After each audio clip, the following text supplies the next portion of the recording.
C'est le retour de l'enfant prodige de la politique ivoirienne, Charles Blé Goudé. Il est de retour sur la terre qu'il a vu naître, la terre de Côte d'Ivoire, la terre de ses ancêtres. C'est une très très grande joie pour tous ceux qui sont épris de paix et de justice.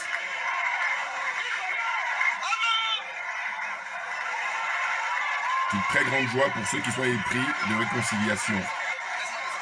Une vraie réconciliation. Et évidemment, les jaloux vont maigrir. Alors, excusez-moi, je m'arrête là. Voilà, breakthrough. Bonjour à tous. Aujourd'hui, donc, nous sommes le 26 novembre 2022. Une vidéo très rapidement pour parler du retour de Charles Blé Goudé. Alors, c'est tout heureux. Alors, évidemment, j'insiste sur le fait que les jaloux vont maigrir.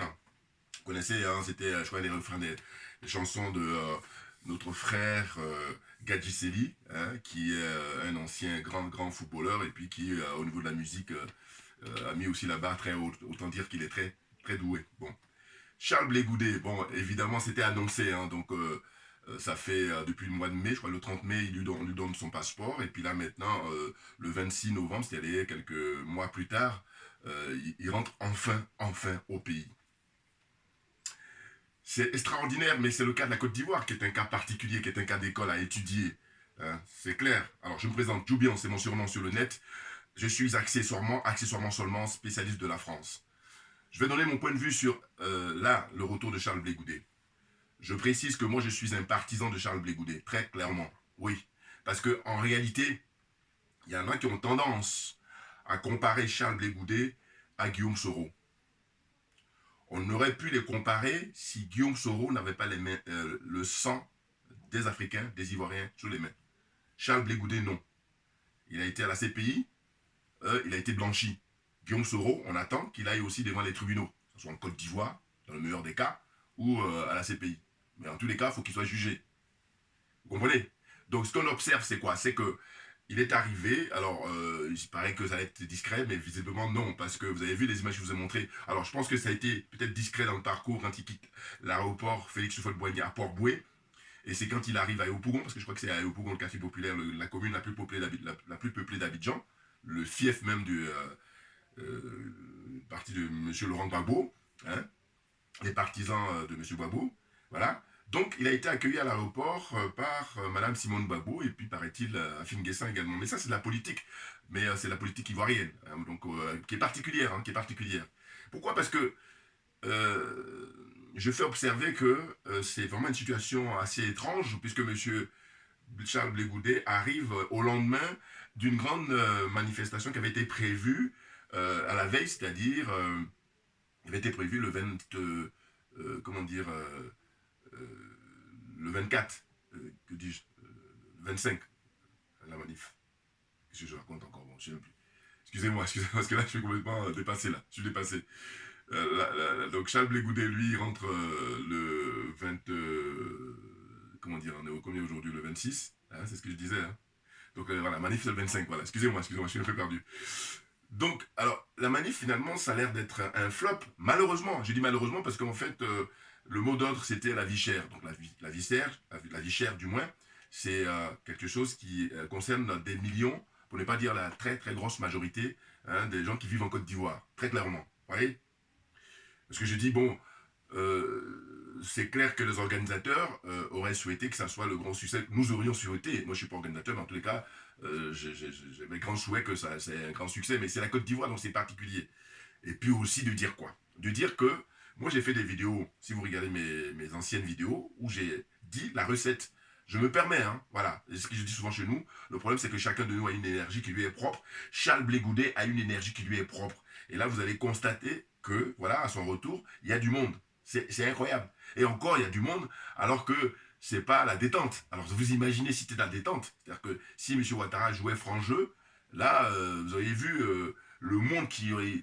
En fait, il aurait mis du temps pour arriver à un Pougon. Vous voyez? Voilà. Bon, maintenant, ce que je voulais dire, c'est quoi? C'est que. euh, je rappelle encore que ceux qui en veulent à Charles Blé Goudet, véritablement, ce sont les partisans, d'une part, de M. Laurent Gbagbo, hein, les Gore, hein, les partisans de M. Gbagbo, et puis d'autre part, les partisans de Guillaume Soro. Ah oui, ah oui, oui, oui. Non, parce que surtout les partisans de Guillaume Soro, eux, ils auraient souhaité que Charles Blé Goudet reste ici en Europe, dans la frustration totale, alors que Dieu seul sait ce qu'il a connu, ce garçon. Depuis 11 ans, pratiquement, il a quitté le pays. Il est absent de la Côte d'Ivoire. Hein. Il s'est réfugié au Ghana, et ils ont été le chercher là-bas. Et puis, il a été torturé dans les enceintes de la police en Côte d'Ivoire. Hein, et puis ensuite, il a été transféré, déporté à la CPI. Vous voyez? Bon, donc l'humiliation totale. Entre-temps, il a perdu hein, des membres très chers de sa famille. Par exemple, par exemple. Vous voyez? Et jusqu'à aujourd'hui, il y a beaucoup, beaucoup de gens partisans hein, de M. Gbagbo qui sont en prison. Et je rappelle que M. Laurent Gbagbo est rentré en Côte d'Ivoire en juin 2021. Donc moi, comme je me veux être un homme honnête, c'est-à-dire que ma religion c'est la vérité et la justice, ce que je t'ai à dire c'est quoi? C'est que je dis, Charles Blé Goudet, je vais commencer à être critique vis-à-vis de lui dans 12 mois. Ah oui, minimum. Ah oui, 12 mois. C'est-à-dire, je lui laisse 12 mois. Donc là, il rentre le 26 novembre hein, en Côte d'Ivoire, c'est ça 26 novembre 2022. Donc on va attendre hein, 26 novembre 2023. C'est en ce moment-là que je vais commencer maintenant à observer si il est le Charles Blé Goudet qui répond aux aspirations de la jeunesse africaine aujourd'hui, la jeunesse panafricaine, hein, ou alors s'il a basculé dans le camp de la France-Afrique. Voilà. Mais pas avant. Pas avant.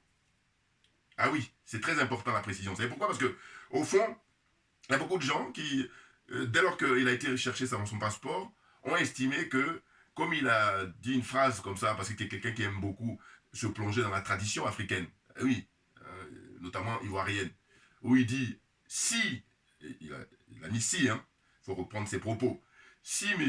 Laurent Gbagbo, qui est son mentor, si M. Gbagbo considère M. Alassane Ouattara comme son frère, étant donné que lui, Charles Blé Goudet, il considère M. Gbagbo comme son père, mais c'est voie de conséquence. Là, on est en Afrique, hein. On n'est pas en Europe, en Asie ou en Amérique, parce que là-bas, on ne sait pas trop bien comment ça se passe. Ou enfin, on sait, mais bon. En tout cas, en Afrique, on sait comment ça se passe. La famille, c'est au sens large du terme. Vous comprenez? Parce que l'Afrique, c'est l'humanité et le partage. Très clairement. Pas les cupides là qui viennent là pour vouloir bouleverser tout alors qu'ils n'ont rien compris et ils sont des idiots utiles du système. Bon, bref.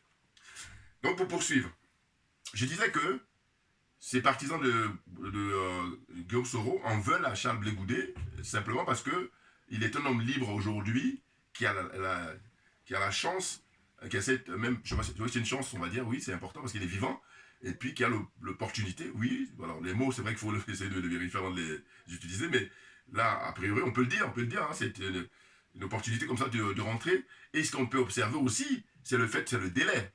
C'est-à-dire que, normalement, il faut maintenant se rappeler le délai qu'il a fallu pour produire son passeport. C'est déjà quelque chose qui est intéressant à noter. C'est pas habituel. Hein. Tu crois savoir que c'est 3 mois quand on dépose des documents pour faire des passeports. 3 mois maximum. On peut le faire au bout d'un mois et demi ou 2 mois, mais voilà, 3 mois. Or, lui, c'est beaucoup plus que ça. Et ça fait 1 an et demi que la CPI l'a blanchi. Il a été acquitté. Or, pour autant, il est resté là. Chaque vendredi, il devait aller pointer là-bas à la CPI. Continuer l'humiliation, évidemment.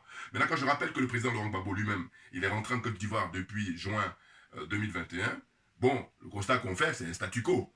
Et même encore mieux, la manifestation là, qui a eu lieu et qui a fait un flop, pour la vie chère, eh bien, quelques jours avant, M. Damana Picasse, qui est le porte-parole, M. Laurent Gbagbo, du parti, ou alors porte-parole de la PPACI, le parti de M. Laurent Gbagbo, il a dit que cette manifestation-là, eux, ils ne se sentaient pas concernés.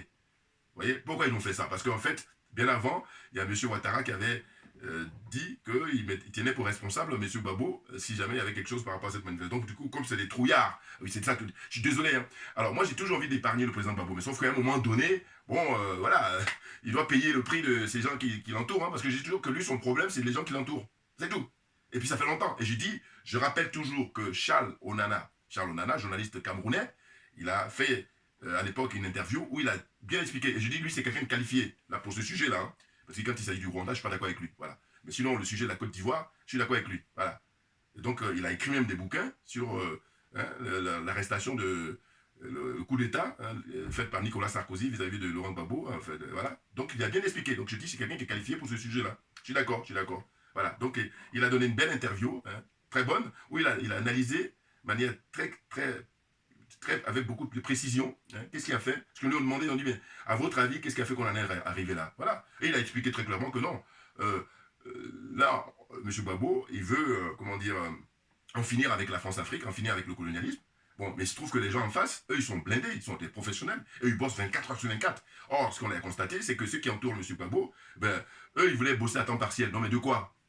Vous plaisantez ou quoi? Et c'est voilà le résultat des courses. Voilà. Mais le pire, c'est pas ça. Le pire, c'est que 10 ans d'humiliation, il revient là, sur la scène, oui. Et bon, on aurait souhaité que là, il casse la baraque. Or là, non. Mais pourquoi? Mais parce que l'entourage, ils sont dans une situation en fait de vouloir prendre la place de M. Ouattara pour faire comme M. Ouattara. En disant aux Ivoiriens, en disant aux Africains, non, vous savez, nous sommes gentils, on va faire comme lui. Non, on ne veut rien savoir. On ne veut rien savoir. N'importe quoi. Des nazes. Non, mais c'est pas possible.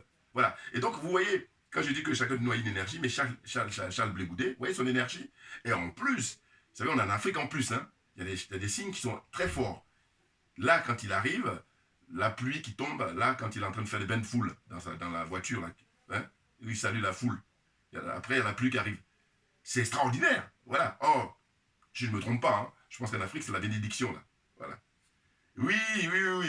Parce qu'il a une énergie qui lui est propre. Et là, il faut le respecter ça. Oh, le problème de beaucoup d'entre nous, c'est la jalousie. Voilà. Et donc, je dis, voilà, vous avez dans la zone, là, la zone des aliénés, la zone des complexés, la zone des corrompus, et j'ajoute la zone des jaloux, et la zone excusez-moi, hein, des sorciers. Ouais, c'est la sorcellerie. Non, mais attendez, qu'est-ce que c'est que ces gens-là? Hein? Madame Poulcherik Balé, elle est arrêtée depuis le mois d'août. Qu'est-ce qu'ils font? Entre eux, je suis sûr qu'ils sont en train de, l'arroser. C'est prendre voilà, trinquer si vous voulez. Voilà. Ils sont contents, voilà. En gros, c'est ça que je vais dire. Hein, en privé, ils sont contents, très contents. Ah oui, qui ne dit rien consent. Ou alors, il le dit pour la forme. Ils ne disent pas pour le fond. Hein. Oui, mais avant même qu'elle soit arrêtée, Madame Poulcherik, mais il y a des gens qui ont milité pour M. Gbagbo, qui sont en prison jusqu'à ce jour. Il y en a qui sont morts, il y en a beaucoup même qui sont morts. Vous vous rendez compte des irresponsables? Des gens qui ont donné leur vie et en retour, il n'y a rien. Donc en fin de compte, je dis que voilà, quand c'est comme ça, le défi est trop énorme, ils ne sont pas à la hauteur. Mais allez-y faire autre chose, messieurs. Messieurs, dames, parce qu'il y a des dames aussi. Mais malheureusement, il y a beaucoup plus de messieurs que... Voilà. Allez-y faire autre chose. Et moi, tout le temps, je vais dénoncer ça. Hein. Parce que, et puis, je dis, c'est la conséquence. Quand on est dans ce genre de situation, on va dire, ceci explique cela. C'est-à-dire qu'au fond, si on avait des gens compétents, des gens qualifiés, pour le domaine dans lequel on est, hein, parce que c'est bien précis là. On n'est pas dans le domaine médical, on n'est pas dans le domaine construire j'allais dire, au niveau architectural ou architecture politique. En tout cas, vous comprenez ce que je veux dire. Voilà. Le domaine dans lequel on est, c'est-à-dire que de faire à ce que les Ivoiriens puissent, sortir des griffes du colonialisme, des griffes l'impérialisme et les griffes de la France-Afrique, eh bien, il faut quelqu'un de digne, quelqu'un de courageux, de patriote pour pouvoir le faire. Or, pour l'instant, il n'y en a pas. Eh oui. Alors, certains vont dire, oui, mais Charles Blé Goudet, est-ce que tu crois que... Non, Charles Blé Goudet, je dis, il faut lui donner, hein, un certain temps, un délai. Ah oui, il a droit. Parce que c'est quand même fou, ces gens-là. Hein. C'est des malades, je dis, il faut les faire rentrer en hôpital de psychiatrie, parce que c'est pas possible. C'est malade à ce point-là, malhonnête. Pourquoi? Parce que je dis, mais attendez, quand M. Laurent Gbagbo, qui est son mentor, il rentre en Côte d'Ivoire, il va rencontrer M. Ouattara. Là, vous ne trouvez rien à dire. Quand M. Laurent Gbagbo il va retourner à nouveau voir M. Ouattara. Vous ne trouvez rien à dire. Non, comme moi je me veux honnête, et je dis, ma religion c'est la vérité et la justice, je dis non, j'ai pas le temps. Je n'ai pas le temps. Ouais, parce que c'est n'importe quoi. Si M. Gbagbo n'avait pas rencontré du tout M. Ouattara, là, vous pouvez faire un procès à Charles Blé Goudé en lui disant, oui, on ne comprend pas à quoi tu joues. Mais à partir du moment où, avant Charles Blé Goudé, M. Gbagbo a rencontré M. Ouattara à maintes reprises, eh bien, vous permettez. Vous permettez. Voilà. Et oui, parce que ça, c'est en fait, c'est la politique politicienne, naturellement. Mais Charles Blé Goudé le rappelle lui toujours, il a beaucoup de respect, beaucoup de considération pour le président Laurent Gbagbo. Et que par conséquent, il y a juste l'entourage là qui font des spéculations, parce que c'est eux qui sont à, comment dire, à l'en vouloir, qui sont jaloux des sorciers. Et bien entendu, très clairement, très clairement. Et oui, et je vous dis, vous allez voir, il y a beaucoup de partis politiques en Côte d'Ivoire, mais les principaux qui en veulent à Charles Blé Goudé, c'est les partisans de Guillaume Soro et les partisans de Laurent Gbagbo. Envoyez-moi des commentaires pour me dire si je me trompe. Ah oui, ça m'intéresse. Et d'ailleurs, moi je l'ai dit dans mes vidéos, parce que j'ai fait pas mal de vidéos pour soutenir à chaque fois le frère Charles Blé Goudé, parce que j'aime beaucoup son énergie. Voilà, c'est un garçon qui est sincère. Hein. En tout cas, comparativement, parce que tout est relatif. Hein. Voilà. Lui, il veut venir au pouvoir, il veut avoir la place, le fauteuil de président de la République dans quelques années, par le verbe. Il va convaincre les Ivoiriens, les Africains par le verbe. Il va s'exprimer comme ça. Il n'y a pas plus pacifique. Or, ce n'est pas le cas de Guillaume Soro. Guillaume Soro nous a montré. Il nous a montré, lui, pour venir au pouvoir, comment il faut faire.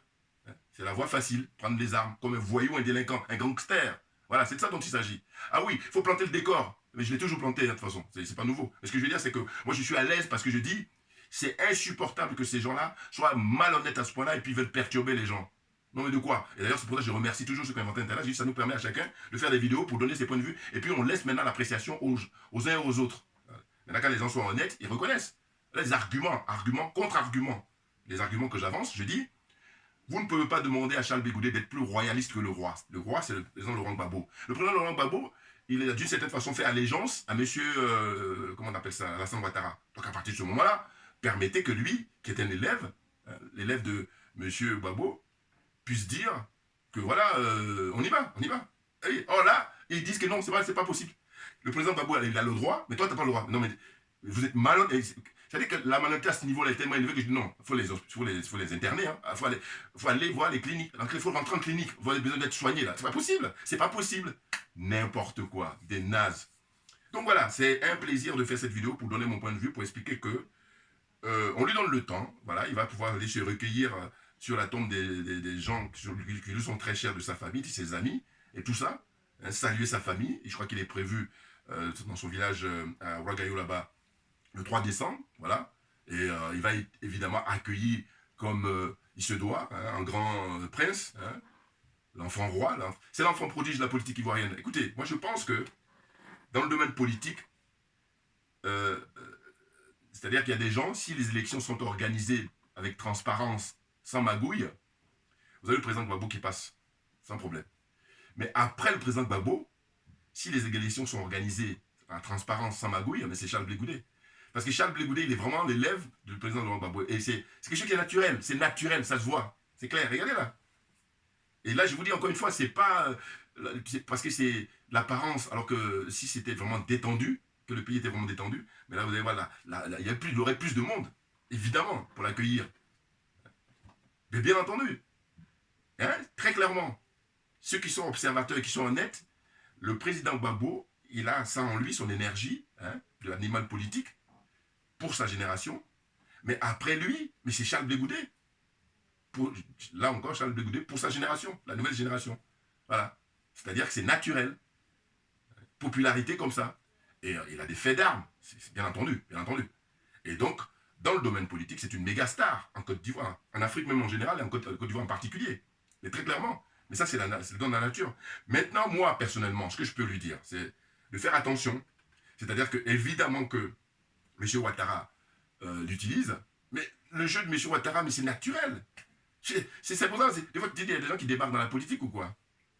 Ou même sans parler de politique, c'est le jeu normal de la nature.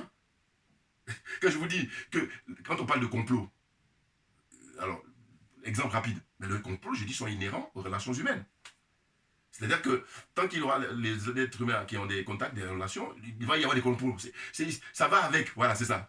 Ça va avec. Tu peux pas, on peut pas faire. Les gens ici en Occident, surtout en France, ils sont hypocrites et du coup, ils prennent en otage l'esprit des gens parce qu'ils disent, oui, complotisme, mais non, mais ça n'a pas de sens. Et là, je pense à des diplômés, là. Donc j'ai dit, pour l'instant, personne, jamais, depuis que j'ai fait cet observatoire, personne n'a encore ramené, hein, personne. Voilà, donc, quand c'est comme ça, on faut jouer, il faut être fair play, oui, oui. Mais oui, j'ai dit, les complots sont inhérents aux relations humaines. Donc, les gens qui ont bac plus 10, bac plus 15, bac plus 20, bac plus 30, tout ce que. Vous voyez ce que je veux dire? Normalement, j'aimerais bien que ce soit eux qui fassent, comment on appelle ça, qui expliquent ça, voilà, qui expliquent ça, pour détendre un peu les gens. Oh, c'est pas le cas. Ils sont tous flippés, ils sont tous malhonnêtes, ils sont tous. Comment dire, à faire des salam alek pour dire, avant de s'exprimer, ils vont dire, oh, vous savez, moi je suis pas complet. Non, mais de quoi? Mais non, mais ça n'a pas de sens. Et comme moi je vous dis ce qui m'aide beaucoup, c'est parce que ma religion, c'est la vérité et la justice. Donc je suis en quête de ça en permanence. C'est pour ça que ça vient tout seul. Ça vient tout seul. Et bien entendu. Voilà. Donc ce que je voulais dire, c'est que Charles Blé Goudet, eh ben, il faut le laisser tranquillement évoluer. Et je dis qu'il fasse attention et que évidemment, ce qui est extraordinaire, c'est qu'il a le soutien de Mme Simone Gbagbo. Mais bien entendu. Alors c'est vrai qu'il y a d'un autre côté aussi, comment dire, Afin Guessan. Mais Afin Guessan, c'est ce qu'on appelle la nature horreur du vide. C'est-à-dire que quand Charles Blé Goudet était dans des difficultés, c'est-à-dire qu'au niveau d'avoir besoin de soutien, eh bien il voyait que du côté de Laurent Gbagbo, hein, son entourage, alors que lui, naturellement, il émane de là-bas, ou du moins ils émanent tous de là-bas, hein, eh bien, dans les moments difficiles, il y a M. Afin Guessan qui a dû lui donner des signes. Et donc, voilà, ça peut se comprendre. Mais, toujours est-il que moi, j'ai pas envie de le confondre ou de le mettre dans le même bateau que Afin Guessan. Parce qu'Afin Guessan, c'est clair, voilà, je veux dire. Mais Charles Blé Goudet, non. Charles Blé Goudet est dans une situation de quelqu'un qu'on a éloigné de sa patrie et qu'on a fait du chantage. Et alors on dirait, c'est pas à lui seulement qu'on fait du chantage. Oui, mais le problème c'est quoi? C'est que Guillaume Soro, c'est pas possible de comparer la situation de Guillaume Soro avec celle de Blé Goudet. Ça n'a pas de sens. Non. Il faut comparer ce qui est comparable. Si Charles Blé Goudet avait du sang sur les mains, là oui. Mais c'est pas le cas. Ça a été démontré, hein. Alors évidemment, pendant ce temps-là, malheureusement, c'est les Français qui comptent les points. Ben oui, parce que vous avez vu la retranscription, hein, les médias français, France 24, RFI, tout ça. C'est ce que j'appelle compter les points, ça. Eux, ils comptent les points. Ils observent et puis ils comptent les points. Ils comptent les points. Et là, ça fait longtemps, hein, c'est pas nouveau. Voilà. Mais avant Charles Blé Goudet, pareil, rappelez-vous quand M. Laurent Gbagbo rentrait. Et d'ailleurs, j'ai même dit le président Gbagbo, comment se fait-il qu'aujourd'hui, nous sommes en novembre, bientôt on va rentrer en décembre 2022, il n'a toujours pas donné une seule interview, une petite interview, ne serait-ce que de 5-10 minutes ou même 15 minutes, hein, à la chaîne panafricaine qu'il a soutenue depuis 10 ans, en l'occurrence Afrique Média. Pourquoi ne le fait-il pas? Et parce que je suis sûr que son entourage, ben, ils doivent dire que non, il ne faut pas aller là-bas parce qu'on va considérer que tu es extrémiste ou tu es... voilà. Et puis parce que la France ne supporte pas Afrique Média. Donc tout est dit, tout est expliqué. Voilà. Et à partir de là, il ne faut pas dire que PPACI, on est panafricain. On insulte l'intelligence d'autrui, on insulte l'intelligence des Africains.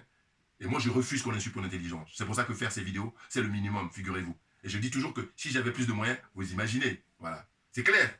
Non mais n'importe quoi. Franchement. Voilà. En train de dire oui, qu'est-ce qu'il avait dit qui les a choqués? C'est qu'il a dit, à partir du moment où si le président Gbagbo considère Alassane Ouattara comme son frère, et bien moi, comme son frère, oui, automatiquement, monsieur Alassane Ouattara est mon oncle. Mais il joue le jeu. Et là, c'est une preuve d'intelligence, il est très intelligent, et pour sa génération, c'est le plus brillant, c'est clair, en matière politique, là, hein. Je parle de faire de la politique, voilà. C'est les autres, là, c'est des figurants, et puis qui veulent jouer les acteurs précédents. Donc, reste à ta place. Voilà. Si tu ne pas à ta place, ça fait n'importe quoi, et du coup, vous êtes pour le nivellement par le bas. Et moi, quand je m'éloigne des gens, parce que j'ai pas le temps. Ah non. Eux, c'est ce qu'ils veulent, hein. C'est que, comme ils sont nuls, comme ils sont pas à la hauteur pour le sujet qu'on est en train de traiter, eh bien, ils veulent qu'on... Non. Tu as un frère, tu as un ami qui est bon là-dedans, tu l'encourages, tu lui donnes le coup de main, parce que si lui gagne, on est tous gagnants. Oh non, c'est pas dans ces philosophies-là. Et comme moi, je ne suis pas dans les philosophies du nivellement par le bas, je m'éloigne. On n'a rien à voir. Vis ta vie, je vis la mienne. C'est tout. Voilà. Donc moi, je ne cache pas que je soutiens Charles Blé Goudet, hein, très clairement, parce que je ne supporte pas l'injustice. Il est victime d'injustice, il est victime d'une situation de... Ils font des procès d'intention, mais c'est impressionnant. Laissez-lui le temps de rentrer comme M. Gbagbo est rentré, et puis au bout d'un an, parce que certains m'ont dit, pourquoi pas 3 mois, pourquoi pas 6 mois? Mais parce que je me fie à M. Gbagbo, justement, comme c'est son mentor. Je dis, M. Gbagbo, par exemple, est rentré en Côte d'Ivoire depuis plus d'1 an. Et ça donne quoi? Donc pour autant, vous n'avez pas une exigence aussi folle. Folle, c'est-à-dire de dire que oui, tu es responsable. Non. Donc moi, je dis, dans ce cas-là, je donne 12 mois. Et c'est à partir de ce moment-là, quand je vais voir que Charles Blé Goudé, bon, il a tendance à vouloir travailler avec M. Ouattara. Encore que, parce que je dis que lui, il a un mentor qui, lui, qui fait la combine. Parce que c'est ça, hein, la marmaille, la politique ivoirienne. C'est la marmaille. Le terme, il est vraiment, je ne sais pas si on peut dire qu'il est approprié, mais en tout cas, en attendant de trouver un autre mot, mais celui-là, on va l'utiliser. Voilà, la marmaille, la politique ivoirienne. Parce que ça ressemble vraiment à ça. Très concrètement. Mais bien entendu, bien entendu. Non, mais franchement, vous vous rendez compte, il y a eu un mouvement qui avait été annoncé pour la manifestation, comment dire, le 8 octobre, ça a échoué. Hein. Et puis là, maintenant, pour le 25, là, hein, a été annoncé. Hein, comment dire, le 24 a été annoncé. Pareil, ça a échoué. Hein. Et la faute à qui? Eh bien, la faute est justement la culture politique de la Côte d'Ivoire veut quoi? La culture politique de la Côte d'Ivoire veut qu'il y ait des mots d'ordre qui émanent des personnalités politiques les plus connues. Voilà. Et à partir de là, par expérience, ça a toujours marché. C'est-à-dire que là, ça échoue là depuis un moment parce que les leaders politiques n'ont pas donné le mot d'ordre. C'est aussi simple que ça. Mais il y en a qui refusent cette réalité-là. Et du coup, j'ai dit, bon, quand c'est comme ça, j'ai pas le temps. Je prends mes distances. Et j'ai dit, non, mais on ne va pas perdre du temps. À un moment donné, on n'a pas compris. On peut essayer de chercher à comprendre. Mais une fois qu'on a compris, pourquoi on perd du temps? Là, c'est profondément malhonnête. Mais bien entendu. Et oui, il ne faut pas chercher midi à 14. Alors, c'est vrai que c'est tentant hein, de comparer avec le Mali, de comparer avec le Burkina Faso ou la Guinée, ou la République centrafricaine. Mais chaque pays a sa propre histoire. Bien entendu, même si c'est vrai que les indépendances ont été octroyées, hein, données cadeaux comme ça, pseudo-indépendances d'ailleurs, en 1960. Mais vous allez observer que ça n'a pas été donné le même jour. Il y en a, on a donné le 1er janvier, il y en a, on a donné le 2 janvier. Il y en a, c'est la Côte d'Ivoire le combien 7 août. Hein, 7 août. Pour le Bénin avec Talon, l'autre voyou, le 1er août, je crois, si je ne me trompe pas. 1960. Vous voyez, déjà, les dates ne sont pas les mêmes. Alors vous imaginez, donc au niveau des expériences, parce que c'est de ça dont il s'agit, hein, les expériences des uns et des autres, depuis 1960 jusqu'à aujourd'hui, au 21e siècle, en novembre 2022, chaque pays a son expérience. Et c'est compte tenu de ça, la manière dont les hommes et les femmes politiques de ces pays-là ont pu agir, hein, la vision qu'ils avaient pour leur peuple, hein, éduquer le peuple, faire de manière à ce que le peuple comprenne les enjeux, c'est tout ce qui donne le résultat aujourd'hui, très clairement. Ah ben oui, bien entendu.